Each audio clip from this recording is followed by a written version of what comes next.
You are listening to KLRN Radio, where liberty and reason still reign. Hi, I'm Mike, founder of DollarShaveClub.com. What is DollarShaveClub.com? Well, for $1 a month, we send high-quality razors right to your door. Yeah, $1. Are the blades any good? No. Our blades are f***ing great. Each razor has stainless steel blades, an aloe vera lubricating strip, and a pivot head. It's so gentle a toddler could use it. And do you like spending $20 a month on brand name razors? 19 go to Roger Federer. I'm good at tennis. And do you think your razor needs a vibrating handle, a flashlight, a back scratcher, and 10 blades? Your handsome-ass grandfather had 1 blade and polio. Looking good, pop up! Stop paying for shave tech you don't need. And stop forgetting to buy your blades every month.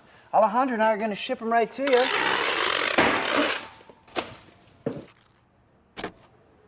We're not just selling razors, we're also making new jobs. Alejandro, what were you doing last month? Not working. What are you doing now? Working. I'm no Vanderbilt, but this train makes hay. So stop forgetting to buy your blades every month and start deciding where you're going to stack all those dollar bills I'm saving you. We are DollarShaveClub.com, and the party is on. I know karate, I know jiu-jitsu, I drive like a gangster when I'm coming to see you, see you, see you, see you. Ready to stand out, Army ROTC prepares you not only as a college student, but as a strong leader, allowing you to earn the rank of second lieutenant. You will be eligible for full tuition merit-based scholarships and develop leadership skills essential for your future. Start strong and enhance your college experience. Visit your campus Army ROTC representative today. To find out how you can earn up to a full tuition scholarship, visit goarmy.com/podcast to locate your closest ROTC program today. Army officers inspire, strengthen others. Paid for by the United States Army.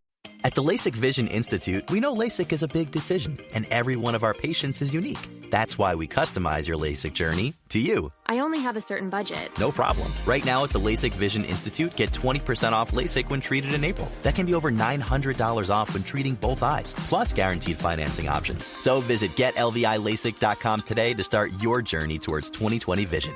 Must mention this promotion and be treated in April of 2024 to qualify. 20% off standard price of wave light procedure. Cannot be combined with any other offers. Go to GetLVILASIK.com for details. At the LASIK Vision Institute, we know LASIK is a big decision, and every one of our patients is unique. That's why we customize your LASIK journey to you. I'm so busy right now. We offer a mix of convenient days and times, including 30-minute virtual appointments to fit your schedule. I would love it, but I have astigmatism. We treat thousands of patients with astigmatism every month with great outcomes. The LASIK Vision Institute is making your journey towards 20/20 vision all about you. So visit GetLVILASIK.com today to start your LASIK journey. Hi, everyone. This is JJ, the co-founder of Good Pods. If you haven't heard of it yet, Good Pods is like Goodreads or Instagram, but for podcasts. It's new, it's social, it's different, and it's growing really fast. There are more than 2 million podcasts, and we know that it is impossible to figure out what to listen to. On Good Pods, you follow your friends and podcasters to see what they like. That is the #1 way to discover new shows and episodes. You can find Good Pods on the web or download the app. Happy listening. The following program contains coarse language and adult themes. Listener discretion is advised.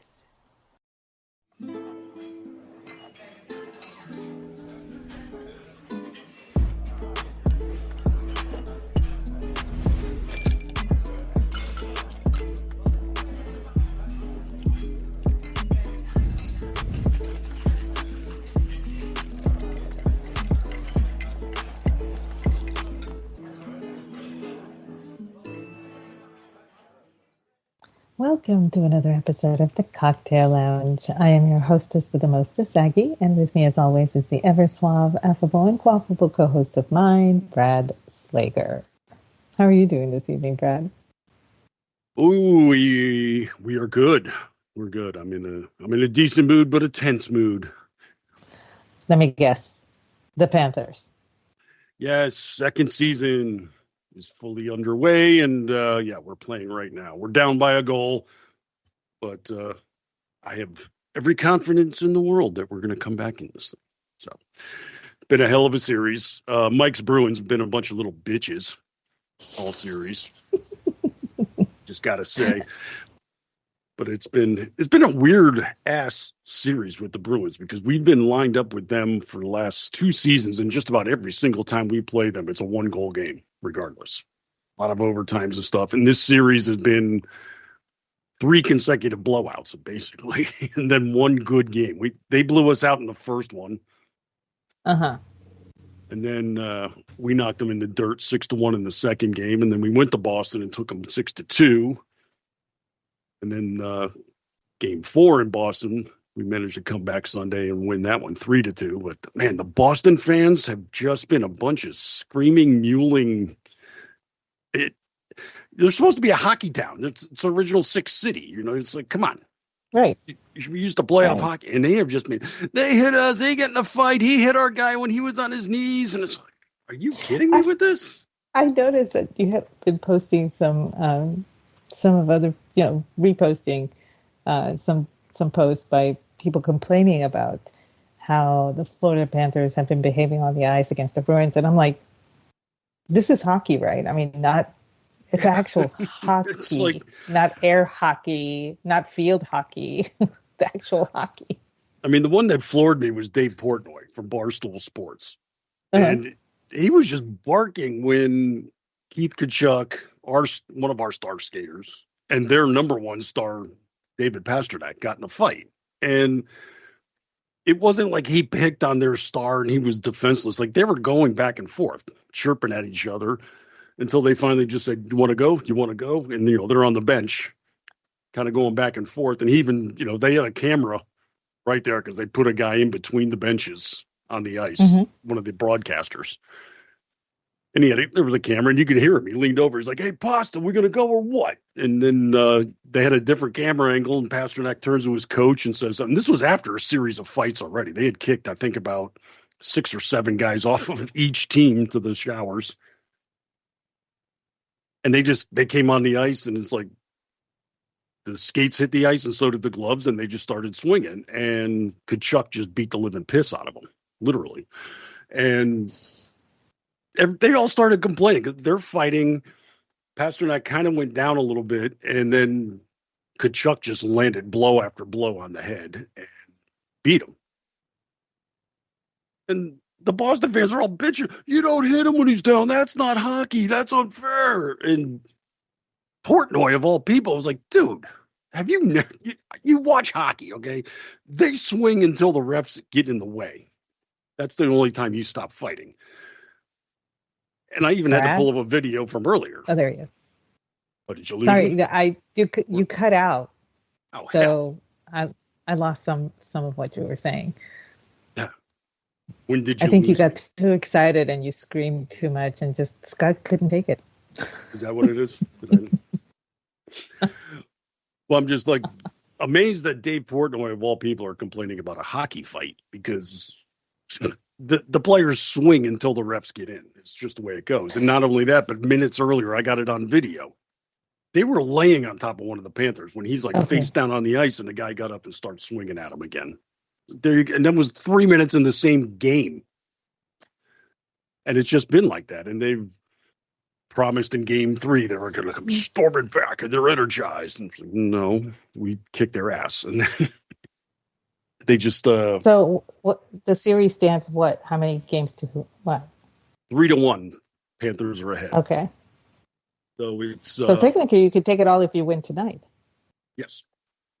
and then you go on to who? Who's next? We will be in the conference final against either New York or Hurricanes, Carolina. And their series is getting a little tough. New York came out 3-0, but the last 2 games have been Hurricanes took it. They're getting more physical too, so that's good news for us because then they'll be somewhat beat up and a little bit worn down. I'll take that. So if we can get by Boston tonight, that's be pretty good news. But it just cracks me Sounds up that they're just bitching about it. And the thing is, Florida is such a balanced team. If you want to go physical, they'll like go right back at you. They're like, "Oh yeah, well, we can mix it up. Let's go." They're just a bunch of good skaters, great shooters. They'll get physical, they'll fight, and pretty much top to bottom. If you want to bring something, Florida will match it. So I think that's what's pissing Boston off, is we are matching it, and Boston just isn't bringing the offense.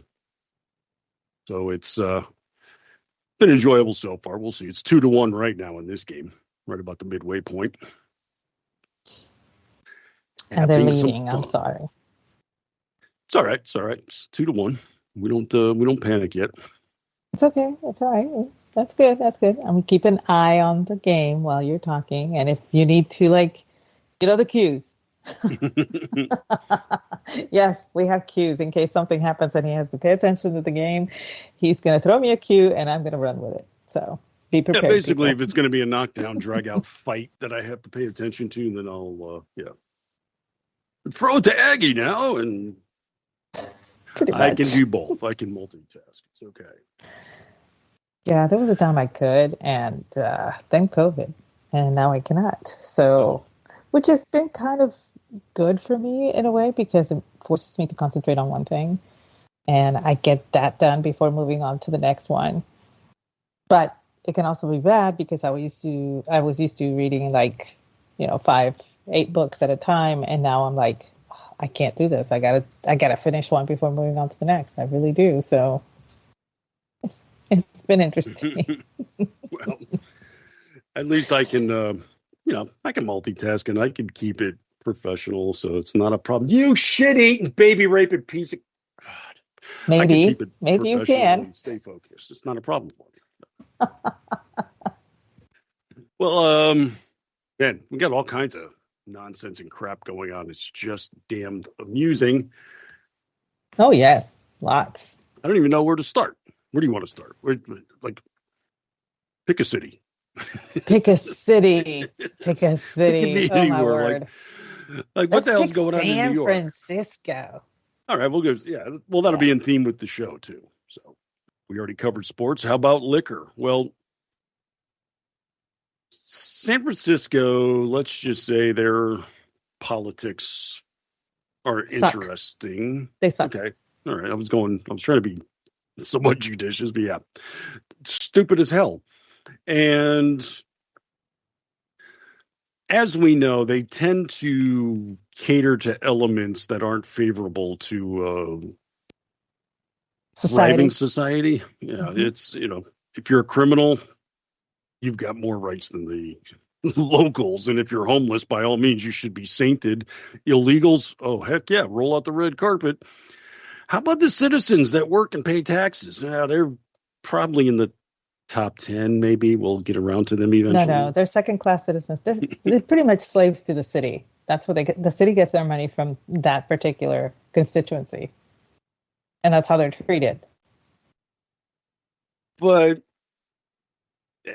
I keep waiting for something approaching common sense to creep in at some point. Because crime is out of control there. As far as the sanctity of the city, they're known for their crap maps. Yeah, they're poop maps. They literally have apps on the phone where people can register. Say, oh, there's a piece of crap on the sidewalk, and they just hit a button, and it'll pin it, and it'll add it to the map. Like the downtown San Francisco is basically brown if you look at this map. Ew. And businesses are leaving. The residents of repute are leaving. I'm trying to figure out, what is the motivation for this? And now, to just show you how they are catering to the wrong element, that they have a new program because somebody has, I don't know, discovered or come up with a new sympathy way of looking at things. But there's a number of homeless people who, well, they're functioning alcoholics, and we have to kind of help them along. But so we don't have the money to put them in, rehab, to dry out and to put them on a path of sobriety. So let's do the next best thing.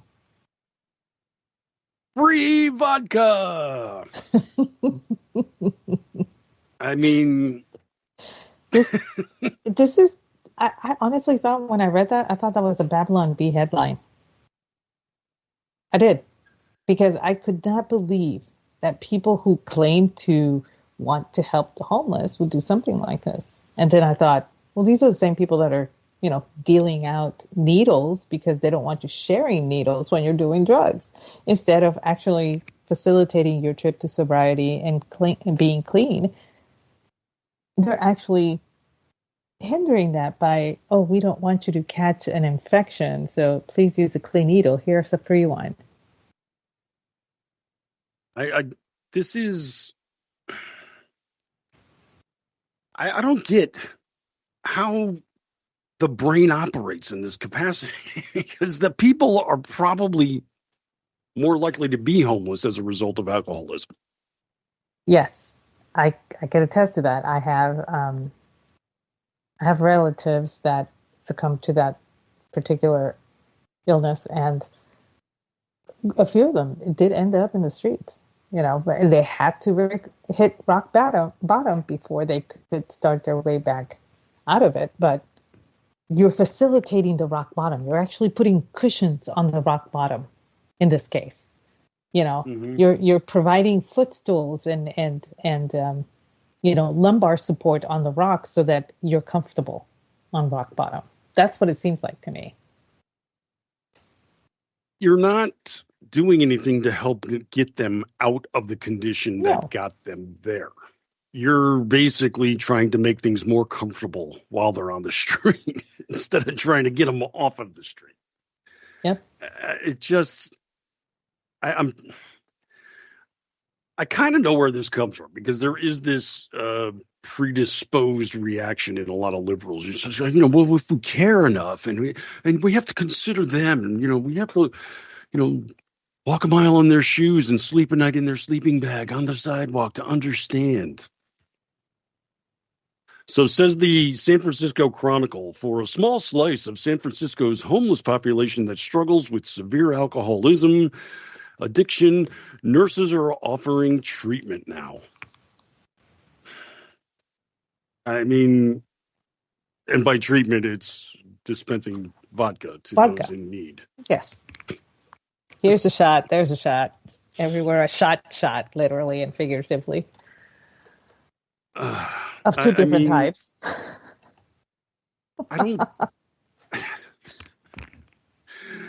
I'm helping. That's the only thing that comes to mind here. Yes. They're calling this a managed alcohol program. Well, that's what I've been calling it all my life as well. How about that? And the thing is, this doesn't work.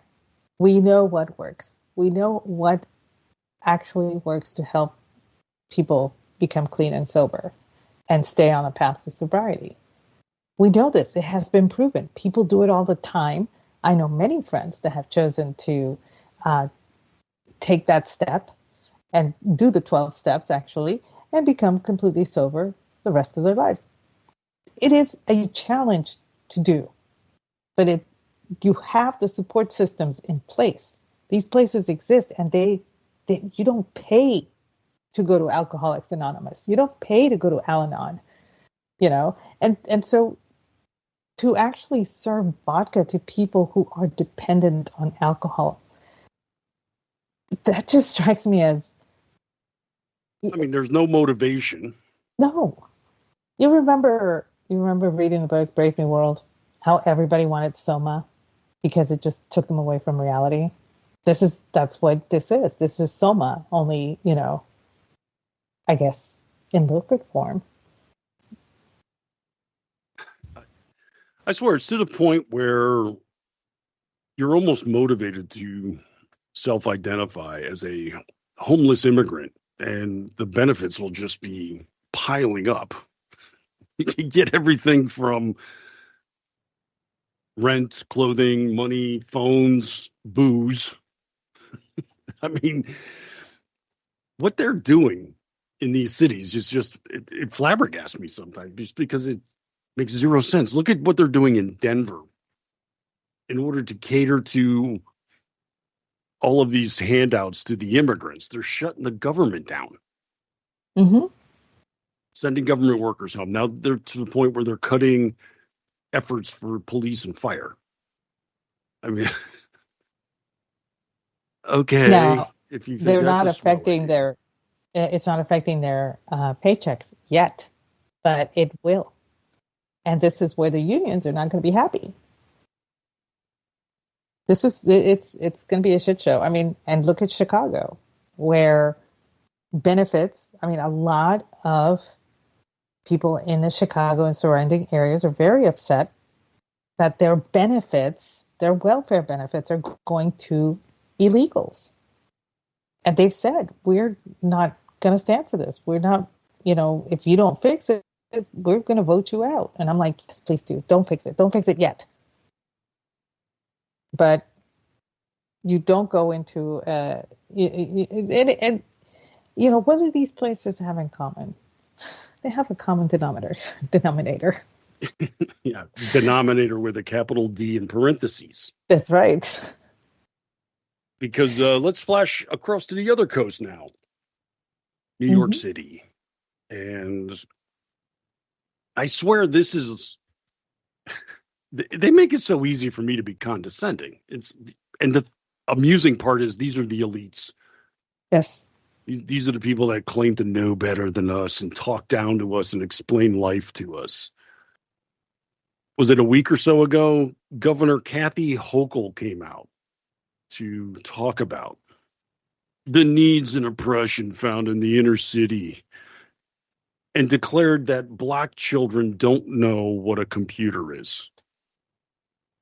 That it's not just a level of condescension, but there is such a stark level of racism in that comment. It's my turn to be flabbergasted. Honestly, that's how, when I first saw the headline, I thought, okay, they had to have misunderstood what she said. So I went to look for the entire clip, the whole thing that she was talking about, so I could put it in context. No, she meant what she said. Yeah. I was like, oh my God. They don't even allow you to give them the benefit of the doubt. Nope. Because they just erase it entirely. And This is just pure elitism. This is, cul-de-sac box wine soccer mom liberal condescension. Well, we understand the plight of the black child. They don't know what a computer is. And it's just absolute. Here's the thing. If you take those exact same words and put them in the mouth of a Republican, there would be a societal meltdown taking place on the left. He would have already had to resign from office, he or she. Democrat politicians would be just in full throat wailing. No, and, you would have social activists. You would have... And the Republicans would be after them too. All of the politicians. But these are the people that accuse racism of the others. We all know the GOP is racist. As they say, computers are a foreign word to black kids. There was a great video. Did you see the one where it's in a well-to-do home or apartment or something? A black guy turns the corner and he freezes. There's a laptop on the floor. He feigns like he's petrified and he's jumping away from it and he throws a banana at it and stuff. He's just completely mocks it. What is this? What is this in my house? And, just completely ridiculing them as they should. But the thing is, we don't hear any of that venom. It's like, where is that bile about saying something racist? It just doesn't exist. And it's no different than what we're seeing on college campuses. The people saying the most violently anti-Semitic violent things are coming from the left, so they don't get criticized. And so the press pretends it's not happening, and they call it mostly peaceful. It's always with the left. If it's a left instigated protest, it's always mostly peaceful. There could be fires, there could be shots, there could be paintballs, there could be tear gas. It's still mostly peaceful. And this is what I don't understand, because they can't cover it up. I mean, they could have gotten away with this in the 80s, 90s, maybe early 2000s, but not today. Not with everybody owning a cell phone, smartphone with a camera. This is the good thing about where we're at with the internet and such, is that this stuff, it no longer gets brushed aside. So the problem that the press is facing today with all this anti-Semitism is it was just 3 years ago that they were yelling and screaming about anything approaching anti-Semitism. And now they got the actual, like what we're seeing here is Weimar Republic level anti-Semitism. I mean, it is organized, it's widespread, it's ugly as hell, and nobody's calling it out effectively. I mean, the ones that should be, and I'm talking the media and the Democrats, they're not calling it out. And they're the ones that promise this stuff.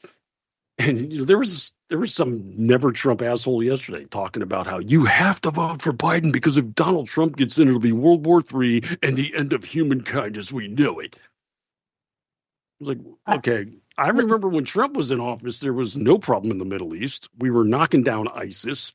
He was brokering peace among the countries over there. Abraham Accords, anyone? Yeah. Meanwhile, Joe Biden turned over our military arsenal to the terrorists in Afghanistan. Russia was allowed to invade Ukraine. And we've given a blank check to Ukraine.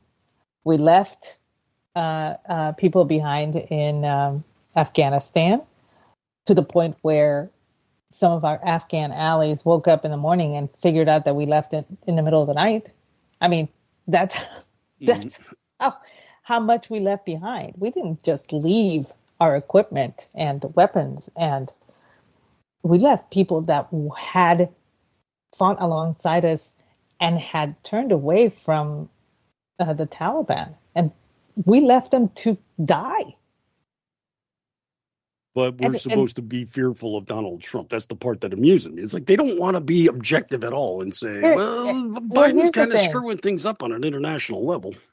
You know, and here's the thing. You're actually preaching to people who have been begging for, the sweet meteor of death to come. So if this culminates into something like this, okay, I'm fine with that. Bring Trump. I don't care anymore. But the thing is, a lot of people don't want Trump. And the people that don't want Trump tend to be those who are on the totalitarian side of liberalism. And I'm not just talking about the people here in the United States. I'm talking about everywhere in the world. They don't want Trump to come back. No, it also depends on who they ask, too, because I don't put a ton of faith in, other countries say they hate Trump. I'm sorry, but one, I don't live in other countries, and two, he managed things rather well on the international stage. So what massive conflict took place that was inhospitable in our minds during the Trump years? I can't think of one offhand. Yeah, with Biden, I mean, we got fiasco in Afghanistan, in Ukraine, now in Gaza, and then our southern border. I mean, it's like, where is the good stuff at that point?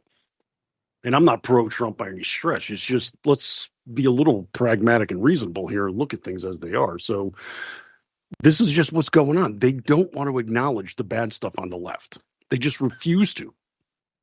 And right on the heels of Kathy Hochul saying this absolutely insanely stupid thing, now we got Mayor Eric Adams coming out and saying an insanely stupid thing regarding immigration. He's got a fantastic idea. We'll just hire the immigrants to be lifeguards this summer. Why? Because they're all good swimmers. I could not. You have no idea what. Wow. Why do you think their backs are wet, Aggie? Duh. Oh, I see what you did there. Okay, so fun fact. While I was at Texas A&M, back when it was still conservative, I'll get to that in a moment,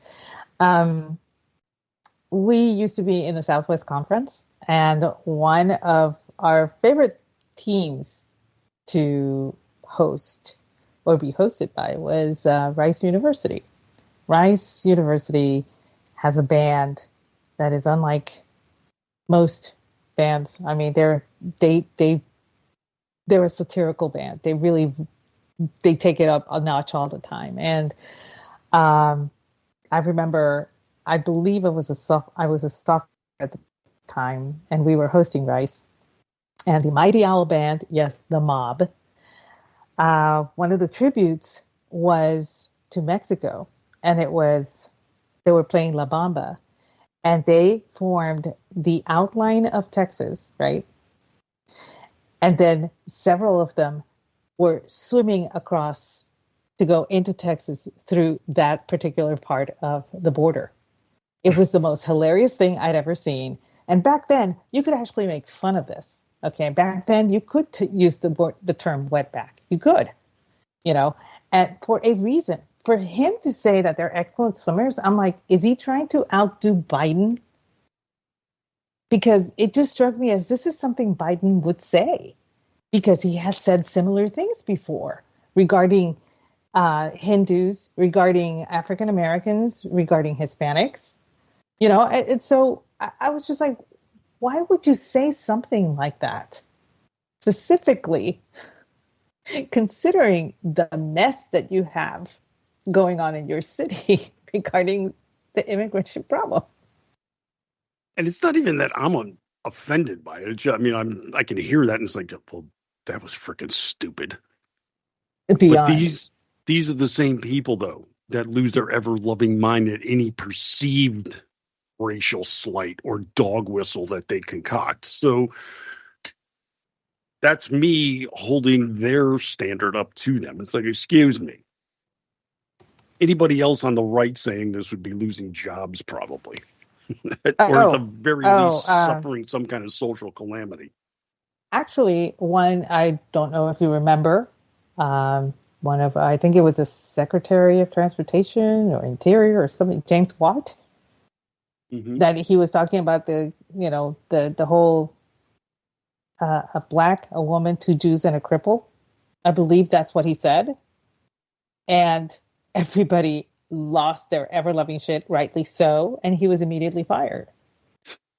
And this was during the Reagan administration. And I'm like, I get the whole EOC thing, equal opportunity, blah, blah, blah. I get that. And you had achieved it. But instead of actually saying these people earned their spots, they just happen to be, one of them happens to be handicapped, What does being Jewish have anything to do with your job? Absolutely nothing. What does being a woman? I don't know. I don't think it mattered in this case. Or being black, it mattered not. But for him to say something like that, that was beyond egregious. We remember that, and he was rightly pilloried and kicked out. Well, here's the other. I don't understand why these people stick around.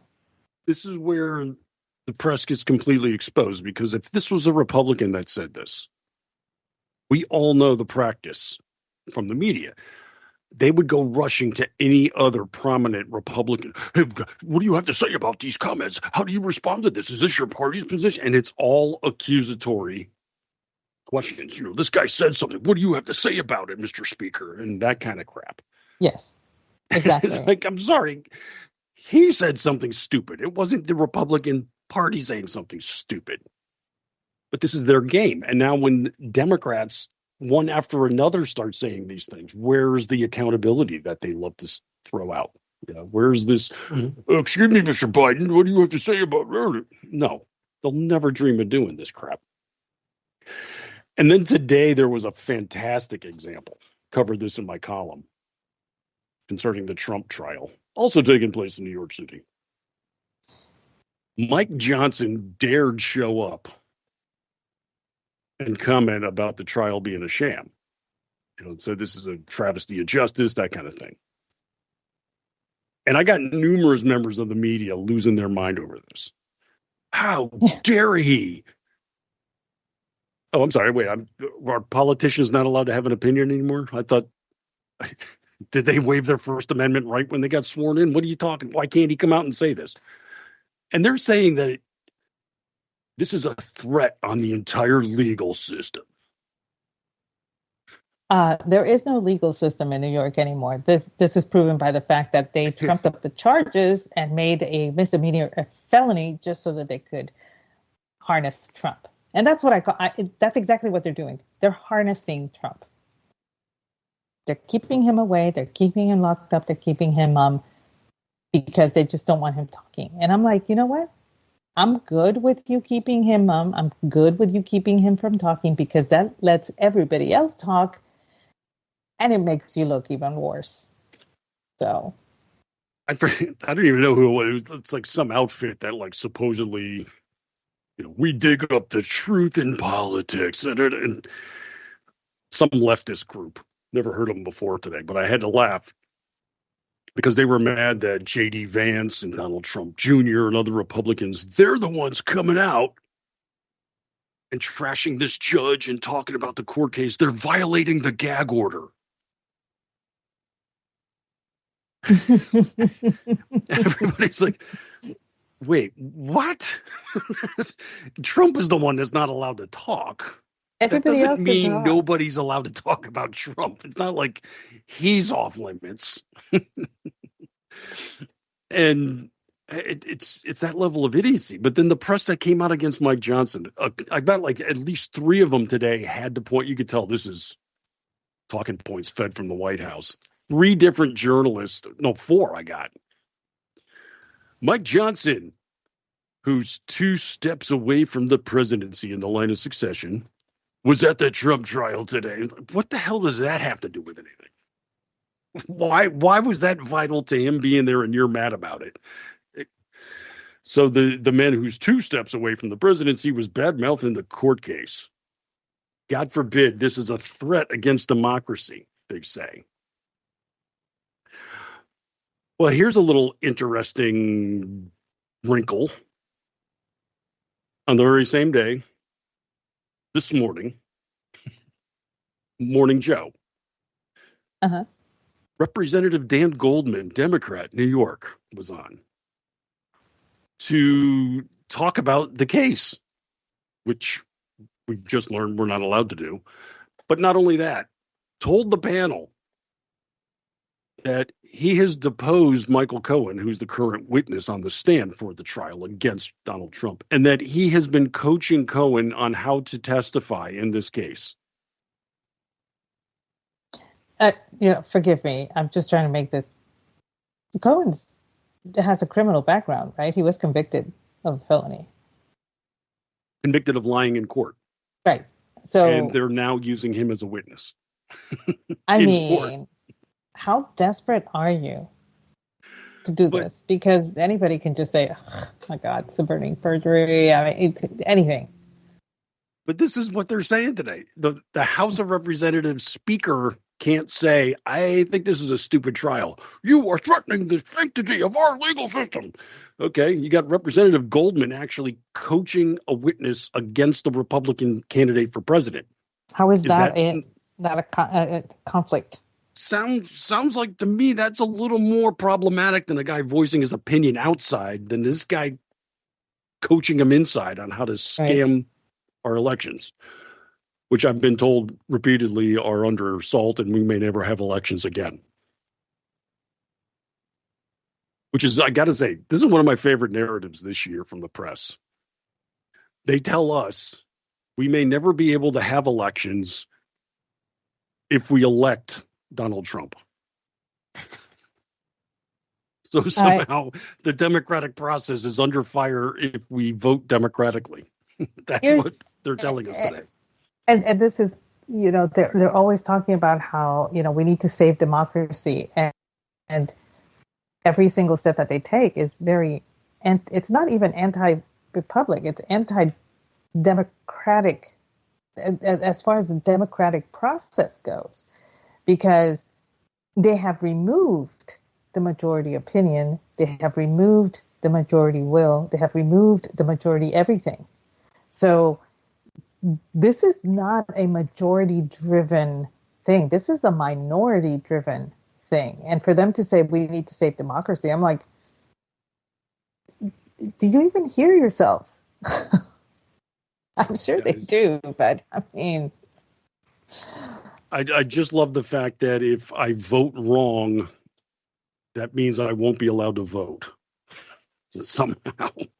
yeah, somehow if you vote for this person, So democratically there's no voting is going to bring an end to voting democratically. This is their message. It just cracks me up no end. But these are the same people too that say, Republicans traffic in fear. They have no agenda. And then you go to MSNBC 24/7. We're all going to die if Trump wins. Okay, got it. Thank you, folks. Thanks for playing. God, I can't even get mad anymore because it's just so damn comic. Well, and this is the issue that they're having right now. This is something politicians of all stripes practice, and that is the state of fear. Keeping the populace in a constant state of fear, moving from one thing to another to make you afraid of the new thing at all times, was very subtle in the beginning. There was a certain subtlety to the state of fear, but then Obama came along, and we woke up in 2001 to the possibility of an entire group of people wanting to eradicate every other group of people on the planet. So when Obama came to office, the state of fear was not subtle anymore. It got ramped up, and it was very clumsy. It was very much in your face. They expected people to actually adapt to that in-your-face mentality of the state of fear always being present in your life, regardless of what it was. And it was constant. But they underestimated human nature. And this is something the left always does. They never account for human nature. Oh, no. And they don't allow people to think for themselves because they think everybody's just taking orders. Exactly. And so they did not account for the fatigue. They did not account for the Peter and the Wolf syndrome that set in. So now you have them trying to push this, if Trump wins, we'll be in World War III. If Trump wins, Ukraine's going to fall to Russia. If Trump wins, fill in the blank, death, that kind of thing. And people are like, but we had Trump. And these people are so intent on erasing that part of our history that they forget that we're not the ones doing the erasing. Yeah. So this constant fatigue of the state of fear, that particular card is maxed out, and people are starting to realize it. They're like, there's shit that's even worse than World War III. Paying for a tank of gas, paying for your grocery bill, wondering if you're going to have enough money to pay for your utilities. Those are real fears that people have now. And telling me that, we need to push EVs because the world's going to die, that's not going to cut it. As a matter of fact, that will make people even more pissed off. So, well, what's really amusing to watch is that with each step the Democrats are taking right now, they are getting the law of diminishing results taking place. So they push this stuff, and two things are happening. Trump is growing his lead in the polls, and Biden's approval numbers are going down daily. He just hit a new record low, and it's making them more desperate. So they're going to even further lengths, which means they're extending the behavior that's driving the numbers away from them, and they don't seem to get it. So we're to the point now. I'm really expecting a change to take place during the Democrat convention, because Biden is just sliding mentally. It's becoming more and more obvious, more and more evident, no matter how much the press wants to ignore it. And on top of that, none of the policies are working. The polls are going in the opposite direction. So they've got nothing really left to do. And let's face it, this is a desperate party. Even though they're allegedly in control, they are desperate all the time, because if they're not in control, for one, they can't stand it. And if their policies are getting negative reactions, they really can't stand it. So it's really going to be interesting, fascinating / scary to see what they're going to concoct as a solution. Definitely. I'm, a lot of us are just sitting back and watching this and preparing, and some of us have become preppers to the extent that, I'm sure National Geographic would love to, add us to their program. But, and some of us don't take it that far, but we have begun to prepare for such contingencies, especially if you don't live near a large city where goods are available to you. You need to start preparing, for such.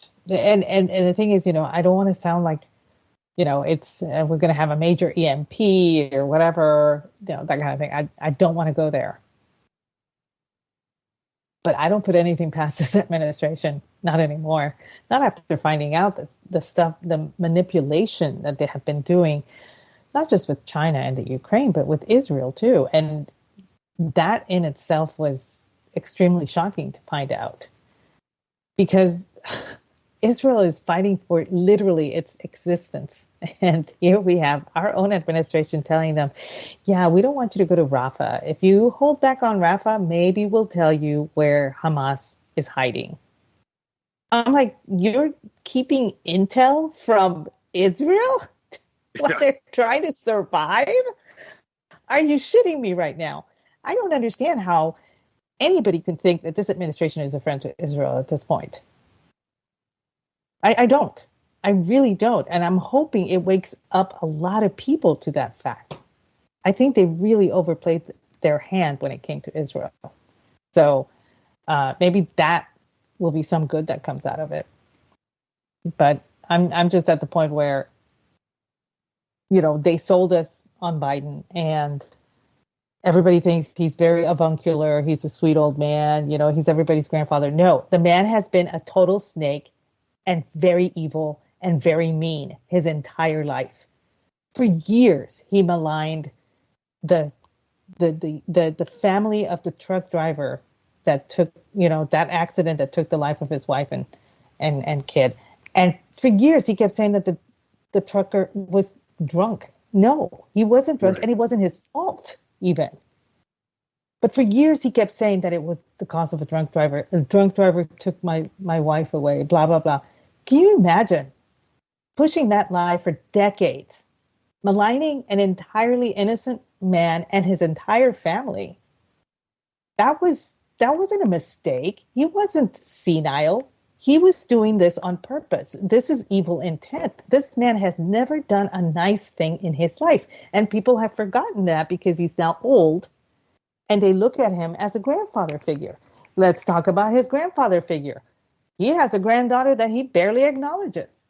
What the hell kind of grandfather is that? And you cannot sell me on this guy being a nice person because he's not. He never has been. And we've been around for his entire career. Well, what we're seeing right now is the embodiment of a guy who's had a 50-year career that's been completely propped up by the media because he's a Democrat. And so his issues have usually either been overlooked, diminished, or altered. Really, about the only time he encountered real accountability was the first time he ran for president, and it was discovered that he had a bunch of plagiarism in his past, including speeches he's recently given. Oh, yeah. And as much as the press didn't want to cover it, we were just in like the nascent days of the internet. So that stuff was able to get out and the proof was able to be seen to the point that people said, yeah, this lion's sack has to go. Yeah, they look at this. He's resurfaced. He became VP and then on those coattails elevated here because he wasn't Trump and now he's president and everybody is on a daily basis seeing what a complete fiasco this guy is. And the media is doing everything it can to prop him up or ignore the problems. And it's just led us to where we are now. So Oh yeah. they're really in a situation of being defenseless. They can't. They gave us this guy, and there's so many never Trumpers that are also in the same boat. You push this. This is your guy. You have to embrace him now. And yeah, well, he's not Trump. That's all they've got. So That's all they had. That was all they had. Was that but he Trump was now not has Trump. to be built up into this mythical villain, like not even Bond villain, worse. I mean, I'm in the process right now of compiling a lot of the hyperbole about Trump that they say at MSNBC and elsewhere. All the different people, not just different things, but they're all promising the worst. But I've got like a laundry list of pundits and Democrats.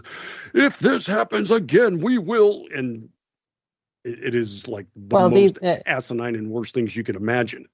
I'm sure. I mean, these are the same people that have been propping up Stormy. And I mean, it has been a riot to watch.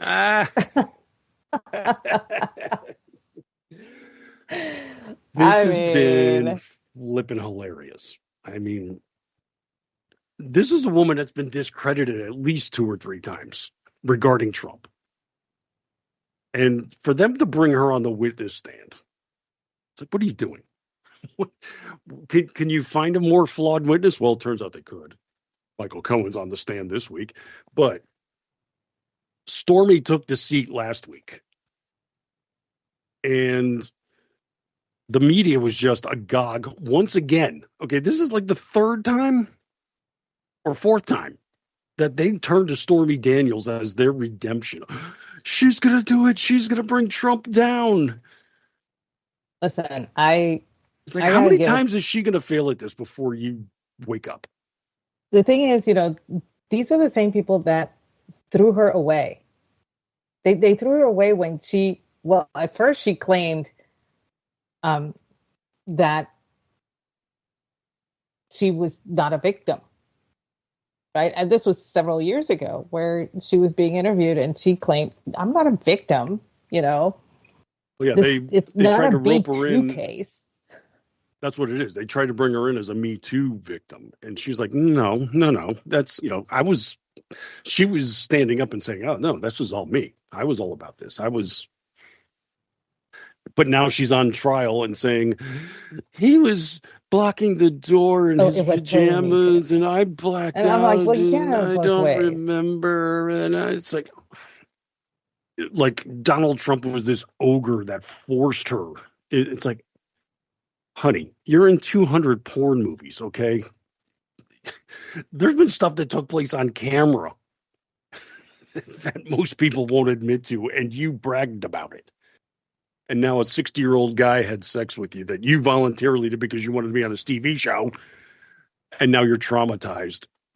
When 6 years ago you were like, oh, hell no, I was all about it. He was just an asshole. He sucks. But she was going to bring down his presidency, failed.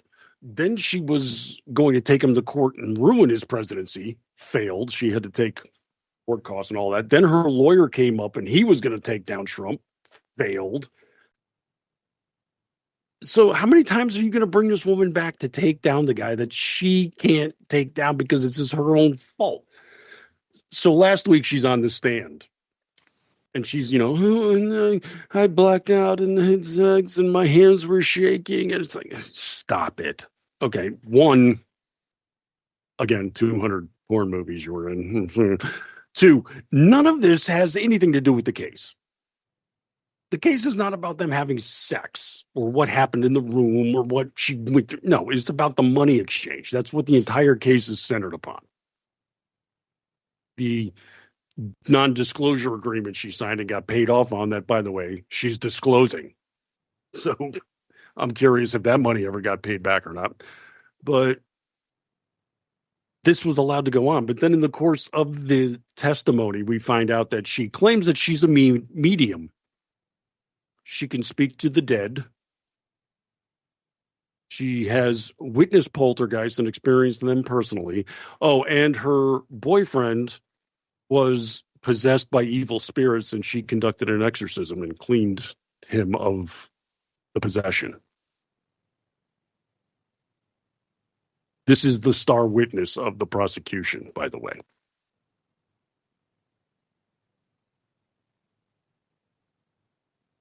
Did I lose you?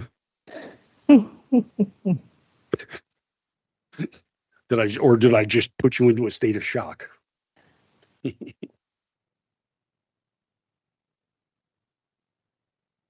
Am I gone? Is that what happened? Am I gone? No, can you hear me? Yeah. Now I Okay. I don't know. I'm having connectivity issues again. So Oh, jeez. Oh, but brother. I've been listening. You've been going on. It's great. It's fine. Okay. Just driving. So yeah, this is the case, and I got some real amusement here. This was when she first strode into the courtroom. Lawrence O'Donnell of MSNBC happened to be in attendance that day. Lawrence O'Donnell is a horn dog for Stormy Daniels. He wants this woman badly because he must be a tits man. This is on his show. Okay. This is him on his program introducing the segment about Stormy Daniels' appearance in court. Not her testimony, not accusations or cross-referencing. Her, when I say appearance, how she looked. And Lawrence O'Donnell, I implore people to go out and look for this video. It is hilarious because he invokes like 3 or 4 fantasy scenarios involving Stormy Daniels. I'm going to try to read it in the halting, disturbing tone of his while he's unblinking and staring at the camera and making me uncomfortable. But he says this. She entered wearing all black. The loose-fitting, plain black clothing, draping from her shoulders to her toes, suggested the modesty of a nun. The makeup was minimal. The way she and other moms in her neighborhood might look when shopping at the local grocery store. The long blonde hair held up with a clip at the back of her head, the way it might, in a utilitarian way, while she was doing the dishes, or checking one of the horseshoes on her horse, as she testified doing in her stables. Holy shit, somebody go hose down Lawrence O'Donnell. This man, thank God they shot him from the waist up. I'm just saying, because this was a Tubin moment in the making on primetime television. Holy shit, Larry. I've actually read better Fabio books. That's saying a lot. The excitement and anticipation in the room hit a new high. Okay, Larry, you're speaking for yourself, not the room right now. I'm just going to say that. That's you, bud. Sorry. I just can't. I'm like, Stormy what? Daniels, the modesty of a nun. The modesty of a nun. Stormy Daniels. Yeah, Adult star I don't think actress so. of 200 pornography entertainment vignettes. The modesty of it. This just killed me. And it got even better. I mean, the desperation on MSNBC hit it up. They had a couple of their legal beagles were on scene, live, remote from outside the courthouse. And they were going through her testimony and trying to tell us, desperate to tell us, how moving this was.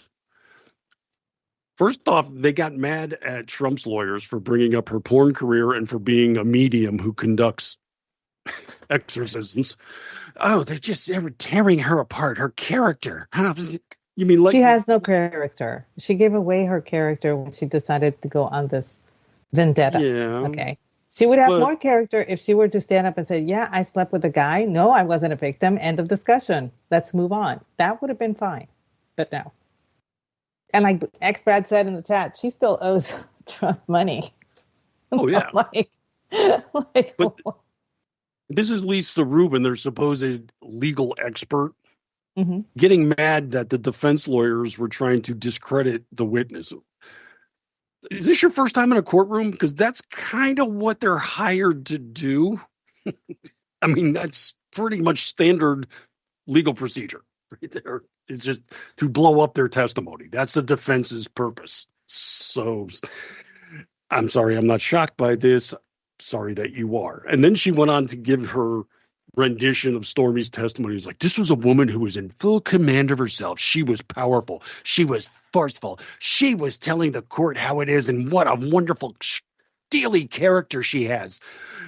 And she was the victim, and Trump picked on her and almost raped her because she blacked out. And literally in one sentence to the next. Like, this is the most forceful woman on the face of the planet, and poor Trump picked on her. Are you fucking kidding me with this anymore? It's just, to me, it's, I mean, I'm never going to look at Lawrence O'Donnell the same way again. He probably Well, has next time you listen to him, you'll need to wear a sundress. Maybe a house smock that drapes off your shoulder. The fine crinoline material draping off of your curves as it wafts in a breeze. As one might walk along a wooden deck on a wintry, blowing day. The breeze from the lake caressing the body as the material encompasses your form. Good Lord. The limbs on your figure encased as if put on display for all to see, and yet a significant gift for only one lover in attendance. One lover by the name of Lawrence. That was beautiful. That was Fabio Worthy. This guy is a creep master. I mean, the only thing making it better is watching him deliver this as he just stares into camera. And you could just kind of see his eyes glaze over as he's imagining her because he doesn't blink or anything. And he's just kind of, yes. I bet you anything. He's got one of her tour posters above his bed. I bet you anything. Oh my God. This is so creepy. So creepy. Oh, for those of you not in the know, there were, I don't know if y'all recall, but Stormy Daniels went on a tour throughout the U.S. She actually came to my hometown right here. There is it's a strip joint. It's called the Tex-Mex, and she performed there. And one of my dad's friends went, and he got a poster. So that was the reference to the poster. She had posters. I mean, there were posters everywhere for her performance, wherever she was going to perform. But did she autograph it? I don't think she did. There were some that were available autographed for sale, but he just got the regular. Her fingers grip the pen. Long, steely fingernails encased in a red coating. Drawing her name across the paper as one might imagine them dragging those same nails across one's back. But I mean, what does O'Donnell hope to accomplish by speaking about her in this manner? It only makes him look bad. It does not make her look good. But that's the thing is like he's making it seem like the entire courtroom was entranced as she came walking in. It's like, no, this is a woman in her 40s, okay? Hundreds of porn films. She's like a spare tire without any tread in the trunk of your car at this point. Yeah, that's harsh. And okay. Lawrence is like telling us how the entire courtroom gasped as she walked in and watching her. No, Larry, no. They were like, yeah, she looked better 20 years ago. No, Larry, no. But, he's an older gentleman, so he may like older I guess women. so. Yeah. I don't know. I mean, the possibilities there, But, I mean, for me, I prefer gentlemen in my age range simply because the younger ones just look like kids, So maybe he feels the same way. But maybe he's just a tits man and he really likes them. I don't know. I mean, I'm not gonna say that's bad because there are men who prefer the top to the bottom and others that prefer the bottom to the top. And maybe he's one that prefers the upper pectoral region. And, you know, she's pretty ample in that regard. So, you know, maybe he's just besotted with them both. And just, you know, I mean, I'll just say it. I mean, she's not really my type. I kind of prefer the non-viral kind of woman. No.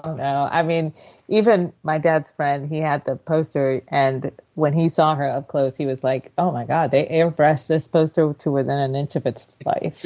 Exactly. It was that bad. But yeah, so, and we all saw the sketches from the courtroom, and I don't know who they hired to do the sketches.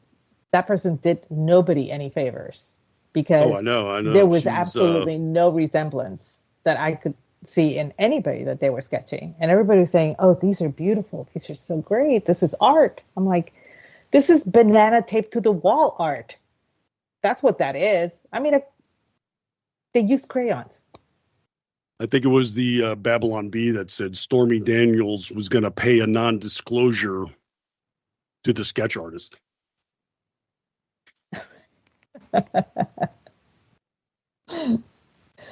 But there you go. That's what we're dealing with. They're trying to deal with, amusingly enough. Well, you want to go to the educational side of things? Sure. Because, you know me, I'm all about the cerebral edification. Of course. Of our audience. I like to mentally broaden stimulate. horizons. Exactly. All about stimulation. So one of the things I like to do, excuse me, I'm sorry. Nothing. Okay. One thing I do enjoy doing is exploring the fields of science and where researchers are blazing new trails and basically exposing us to new, varied horizons of learning in science. So, in that regard, let's turn to the University of New Mexico. I want to see if I can help everybody become even broader in their intellect so that you can find out what the key signs are that indicates something about your woman. Now, Aggie, I'm going to need you to turn on your video camera. No. For the absolutely not. For this particular segment, if you'll just click on the little camera icon there, please. I promise you my head is completely still right now. Uh-oh. Dun, dun, dun. Researchers, and that's how you know this is a serious story. Researchers have studied footage of women being interviewed in order to identify a trait that could reveal the key sign indicating if a woman is a psychopath. And the very fact that you refuse to turn your camera on here makes me very suspicious, Aggie. I'm just going to say it. Hey, I owned up to the fact that my head is still, so don't worry about it. They even say right here, due to the often duplicitous nature, it can be hard to identify a psychopath. You're being duplicitous as we speak. This new study suggests that looking at a woman's head movement during a conversation could be a giveaway. Using head tracking algorithms, I'm just very deeply pleased that somebody actually spent time coding that. Experts at the University of New Mexico analyzed recordings of women being interviewed by police, and they found the biggest psychopaths kept their head very still. So if you're with a woman on a first date, maybe let's say you're doing speed dating, and the woman across from you doesn't move her head at all, be forewarned, gentlemen. A stationary stance may be a tactic employed by psychopaths to hide potential clues about their personality or intentions given away by body language. I'm, full disclosure, not a researcher, but based on the fact that their video studies came from police tapes, There's probably a couple other indicators that a woman's a psychopath. Like, did she burn down the office building?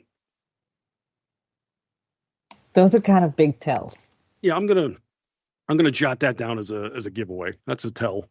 I happen to think if you keep your head still, and this is something that was taught to me when I was interviewing, that it is better for you to keep your head still and to concentrate on one eye instead of shifting from one eye to the other when you're conducting an interview. This is, like 101 when it comes to interviews. That's one of the things that they teach you to do. So now they're saying that that's psychotic. Well, they weren't studying job interviews. They were studying police Women. investigation, interrogation tapes. So maybe they should have used job interviews as a baseline. Could be. Well, this is what normal people look like, and this is what the woman that drove a school bus off a cliff looks like when she's interviewing, that kind of thing. And, then you can juxtapose the performances against each other. There are some tells, and, tilting your head to the right or to the left signifies different things. The way your eyes shift from, away from a person, the way you look down from a person, all of those things are tells, especially in criminal psychology. I kind of get that. But if I'm being interrogated for something, it's an interview that's being conducted, and we were trained to keep still and answer directly and not move our eyes much, just keeping direct contact with one eye so that we can put our point across and communicate in a better manner. Now that looks bad in that situation because they expect you to be under a lot of pressure.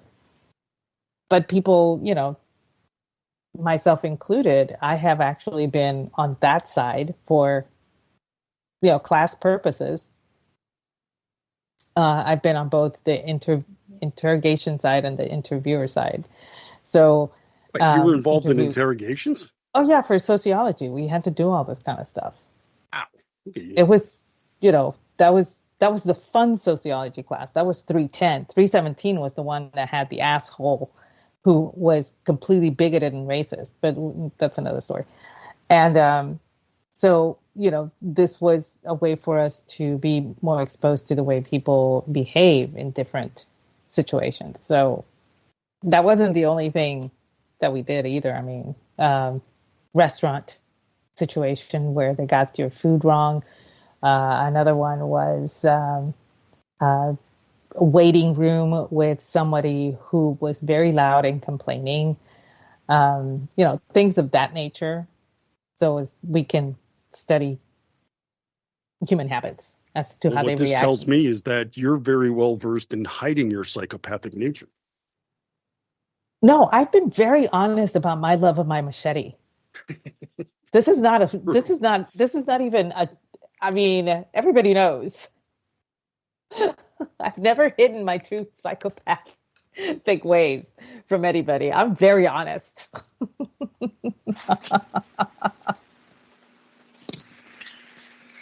Gotcha then. Well, we might be to the point. I'm just looking at the clock at this point. Yeah. We might have to veer over to one of the original content subjects of this program. Before I came on, this was all about the crown. Yeah. Our favorite non-entity has been in the news lately. So it has been kind of fun to keep up with what the little Merkel is doing. At least for me, it has been fun for me. She recently came out and she said this on one of the 12 episodes of her podcast that she did. It was only 12, Did she do that right? many? Yeah, I think it was only 12, yeah.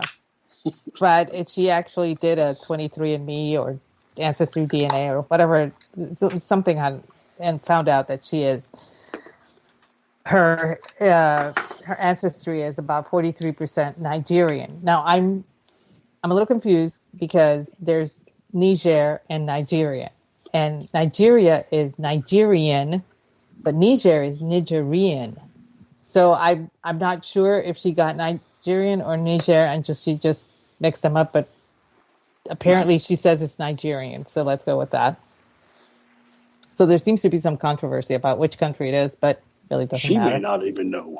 No, exactly. So they being Harry and Meghan are on a tour, and it's some kind of goodwill tour promoting the Invictus Games, and I believe also it has to do with their charitable foundation,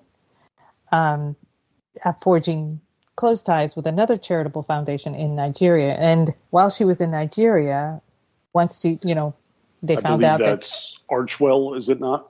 Yes. And while she was there, 3 different kings actually came to Lagos, which is a big deal because the kings don't travel.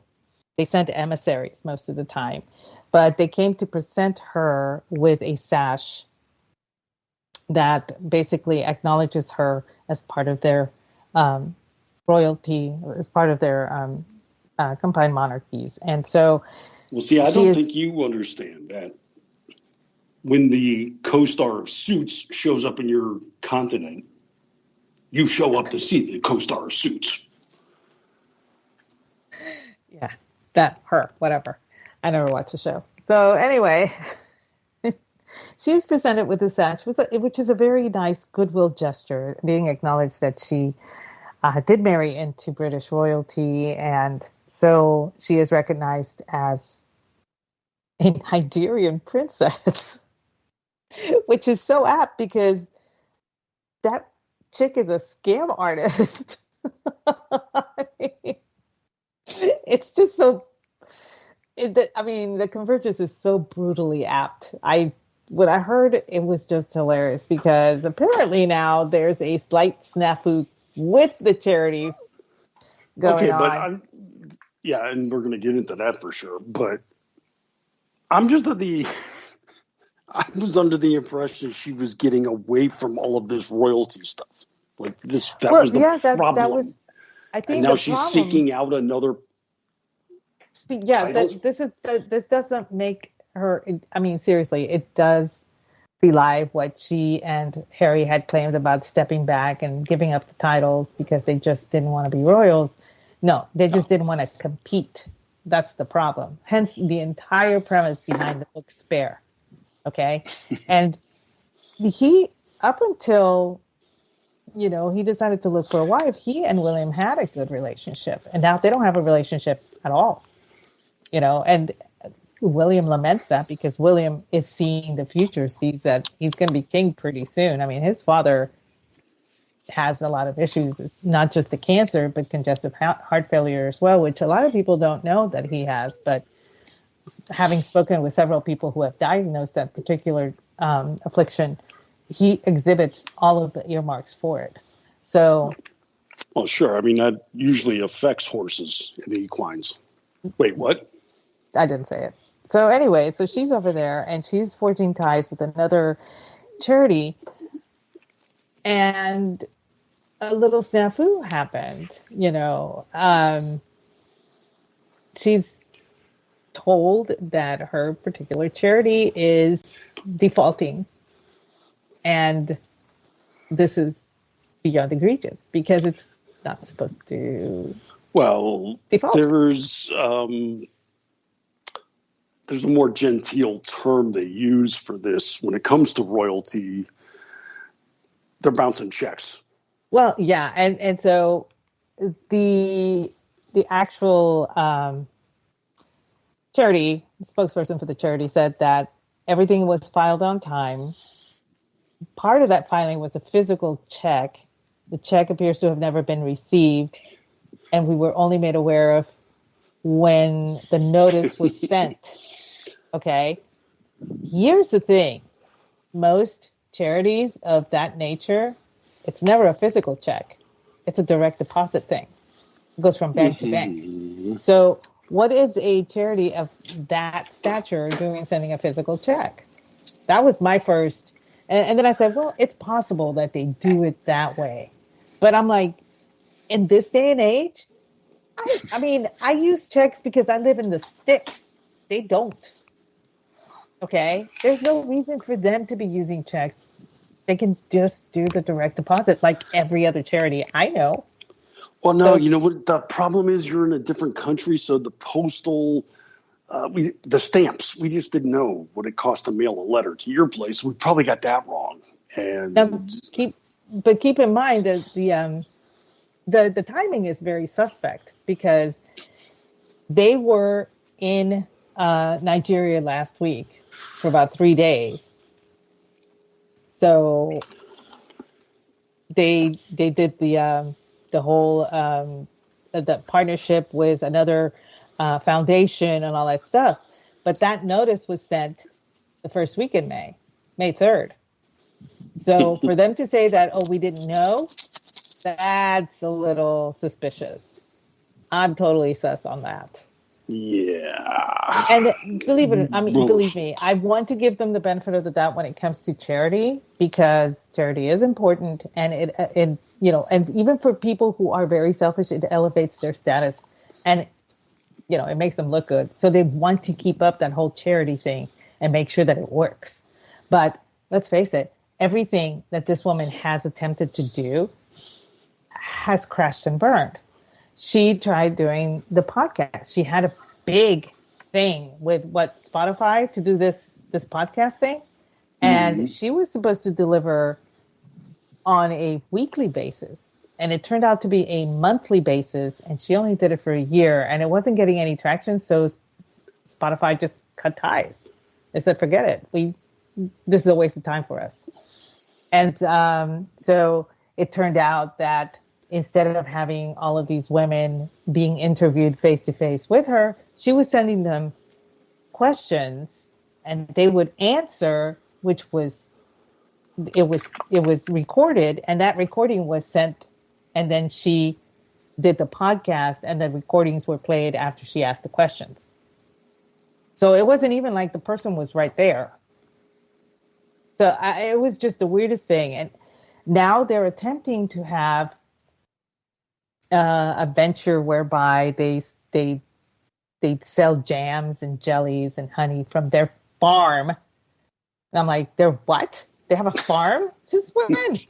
But apparently they do. Didn't you see the Oprah special?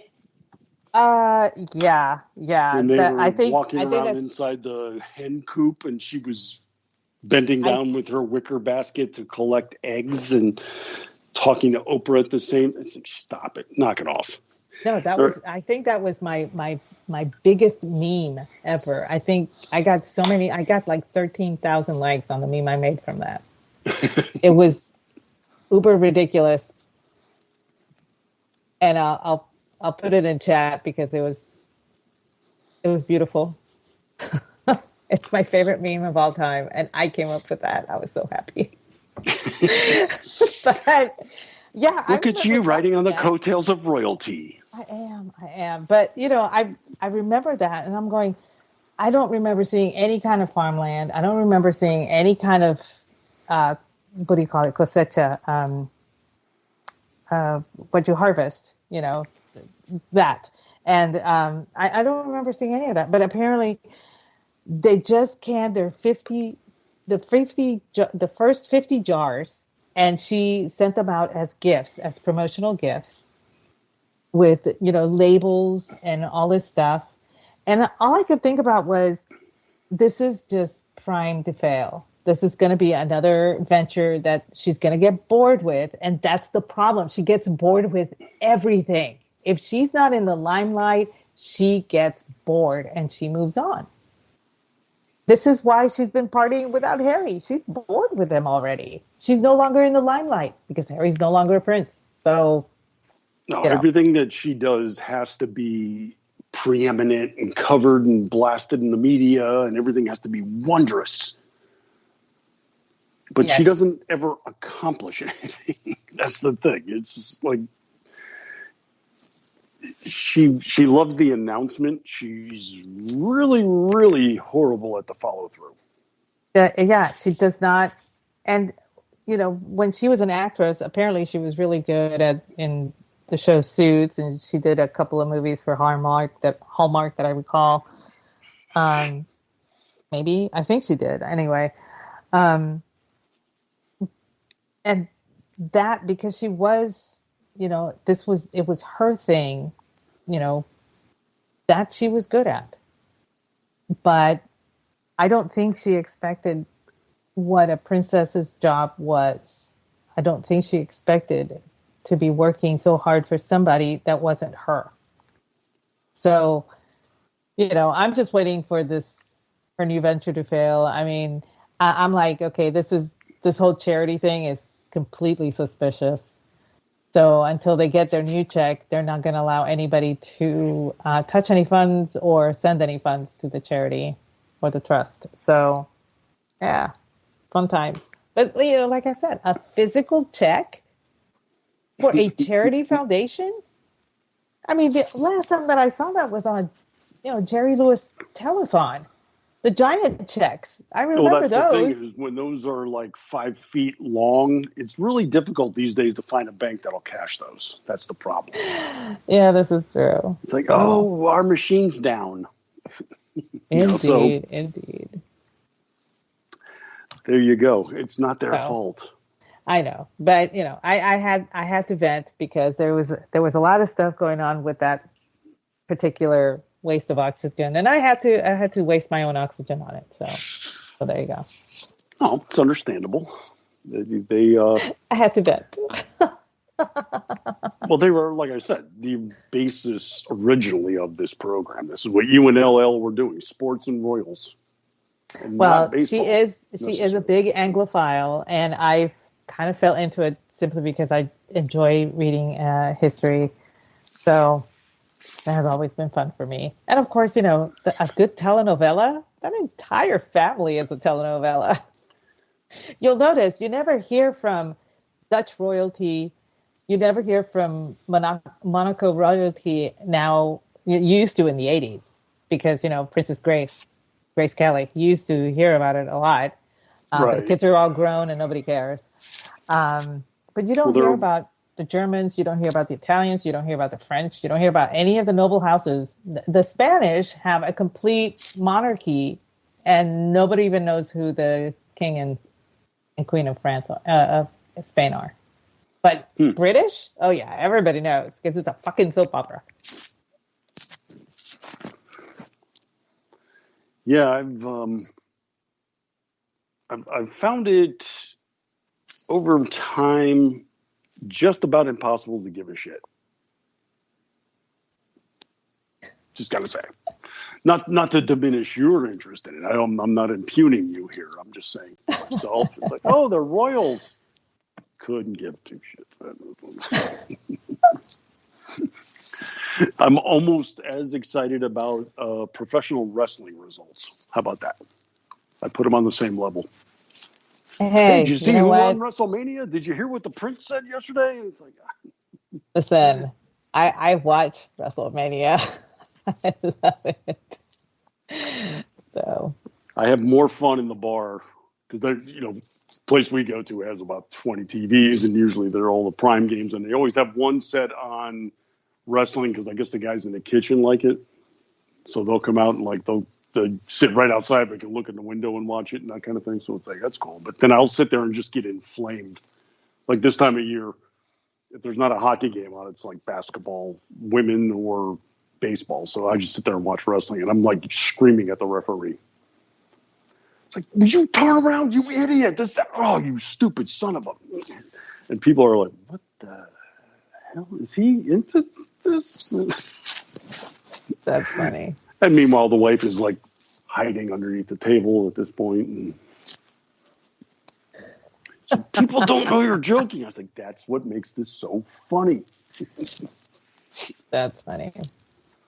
By the way, the current king of Spain is King Felipe VI of the House of Bourbon, and his wife is Queen Letizia. And I I would think the House of he's Bourbon younger would than be we in are France. and looks huh? I would think the House of Bourbon would be in France. Well, you got to remember, Bourbon is a region, so yeah, not exactly just but Bourgogne is the French equivalent. Well, I really want to say it, but anyway, yes. So it's Letizia and Felipe VI. She's pretty young too. She's 51. He's 56. He looks 70. Well, that royalty ages everybody. Well, yeah. Well, That pampered lifestyle will catch up to you. Well, his dad died just 10 years ago, so he's only been king for about 10 years, and he married her about 20 years ago, I want to say. So, but she looks fantastic. I mean, she's a stunningly beautiful woman. And I'm like, dude, you totally married up. Well, because, in Puerto Rico, we follow what's going on with Spain. Because as you guys know, Spain never recognized Puerto Rico as part of the U.S. We're still Iberian nationals. So we get a lot of news from Spain and everything. I know. You got that. You're playing both sides of things. I'm not. I'm over here. I know where it's good. For now. You never know. Puerto Rico is almost like bipartisan curious. No. I was joking with Dad. We were talking about politics in Puerto Rico. Because, as usual, it's all messed up. Anyway. But I said, the running joke with my friend's dad is that we have Democrats, and then we have Democrats light. They're still Democrats, just not as bad as these Democrats, but they're still Democrats. My dad's like, yeah, that's pretty much it. Mm-hmm. There are no conservatives on that island, I tell you what. No, they all live in Florida. Yeah, they all moved out. Anyway. We got them. That's what it comes down to. All right. Well, and with that, I guess we should wrap up because it is at the top of the hour. So, Brad, why don't you take a deep breath and tell us where we can find you? I am available on a daily basis at townhall.com with my media column there called Rift from the Headlines. Also a regular feature on the front page of Red State, where I also have my twice weekly podcast, Liable Sources, where I go even deeper into the muck and mire of the mainstream media. And you can hear more of me on this very network at KLRN. I'll be here Thursday night with Ordy Packard. He and I are going to walk you through all of the important and vital entertainment information on the culture shift. And alternate Thursdays, I'm here with Paul Young from ScreenRant.com. He and I guide you through the dark, dingy alleyways of Hollywood with bad movies on disasters in the making. And, of course, every Tuesday with the ever-effervescent Aggie Rican here on the Cocktail Lounge. And then, if you need more of me than that, and let's face it, you do. If you head over to Jitter, I am at Martini Shark. And what about yourself, Aggie? Tell people where they can find more of your magnificence. Well, apparently I'm becoming the female Horty for this site. Yeah, I think we're going to rename the network after you at some point in time. No. Is there a night of the schedule you're not on? Thursdays. So you can find me at Aggie Rican and at Aggie the Barkeep. Those are over on X. You can find me Tuesday nights, 8:30 p.m. Eastern, doing the Cocktail Lounge with you. Friday nights, 8:30 p.m. Eastern, doing He Said, She Said with our awesome producer, Rick. Once a month, the last Wednesday of every month, I do Toxic Masculinity when the guys come and talk about all things guys related. That the guys being G, Orty, Rick, and Andrew. I serve the drinks, and we host a babe for that particular month. Jeff and I have teamed up, and we do our book podcast. We were supposed to do it yesterday, but unfortunately, I had issues with my internet, and I couldn't do it. So our next issue will be the 10th of June, and after that, it will be on the first Monday of every month at 8:30 p.m. Eastern as well. And last but not least, the launch of our new podcast is tomorrow night at 9 p.m. Eastern. True Crime. It's going to be awesome. Yes, Talk Murder to Me, hosted by Laura, which you guys know as at Bumpstocks Barbie. And I will be going along for the ride for a while. I don't know for how long, but I'll be there. So tune in for that one tomorrow night after G Nation. So thanks so much for joining us, y'all, and we hope you have a lovely evening. Now go raise a glass and look at the ceiling.